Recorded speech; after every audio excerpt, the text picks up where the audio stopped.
32 years ago. 32 years. So Kevin, we were both on the 88 team. But tell us, when did you break, when was your world? That was at the game. I set the world record 32 years on this particular day. Awesome. August 6th was the day I set the world record. I really appreciate Moa for having this reception for me. That's awesome. That's right. And 28 others. Yeah, 28 others, right. Great reception. But yeah, Gary and I, you and I were on the 88 team together. Right, yeah. And then of course I made the 92 team. What's great about me being on the 92 team is I medaled, it being the gold medal. Not only that, I set the world record in the 400 meter hurdles. So that was the beauty of this particular day. Took one Olympics to learn what you got to do. Exactly. A lot of folks don't realize if you're an Olympian, that's amazing. If you're a two-time Olympian, that's super. Right. So when I come across individuals who are like multiple 3- and 4-time Olympians, 5-time Olympians, that's unheard of. Right, superhuman. That's so rare. And we come across them each and every day, and I fan out when I do see them. But today, on this particular day here at MOA, this event for Pablo Nurmi is incredible because as a youngster, I grew up knowing about Fanny Breckers-Kuhn, Pablo Nurmi, John Carlos and Tommy Smith, Carl Lewis, and the great Jesse Owens. Those are the individuals that have been earmarked in my mind when it comes to Olympic Games. And the great fact that the World Athletics are having these type of receptions and inviting all these great Olympians of all people, to grace and be a part of the history of our sport. It keeps me apart. It keeps me part of the history of the level. Well, thank you.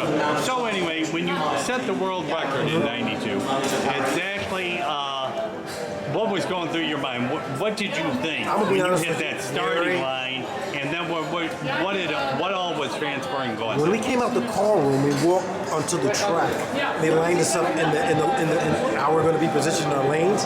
I never forget. I had this voice in my head saying, "You remember what happened in 1988?" And I literally had to convince myself to say, "No, this is 1992," and just kind of reaffirm that to me. And when I got to the blocks, I'll never forget. I had a particular routine that I would do. I would, come out on the track. I would set my block settings, and then I would, jog to the very first hurdle, come back, and then I would run to the first and second hurdle with 13 steps. Jog back, walk back to my blocks, stand on them, and then literally walk from my lane all the way to the 10th hurdle. Right? And with that, you really had to face the crowd. Right. And so that was the point of me getting the jitters out. And once I did that, I kind of just said, okay, now it's for me to focus on the race. And I walk into the blocks and get ready for the commands of the race itself. And once I've done that, I'm ready to go. And you did it. And I did it. Yeah. Well, it was awesome, and we've had a lot of great 400 guys, but you still stand up at the top in the USA, and of course a few other guys broke the record, but you did it when nobody else did. And I love that. What was the time you did? Yeah, let me set that up. What was the time? 46.78 seconds. And now what is the record? The record now is 45.94. Of course, they got harder tracks and super shoes. Super shoes. Well, I would say it's 30 years after my record, man. Right. Even if they didn't have that, it would be broken because that's why records were made. That's true. But you said it, and gold medalist, and we're great friends, and right. We'll keep on doing that, man. It's awesome. It's great seeing you at all these events. I love talking to the Where's Waldo of track and field. You're everywhere, bro. I love you for it.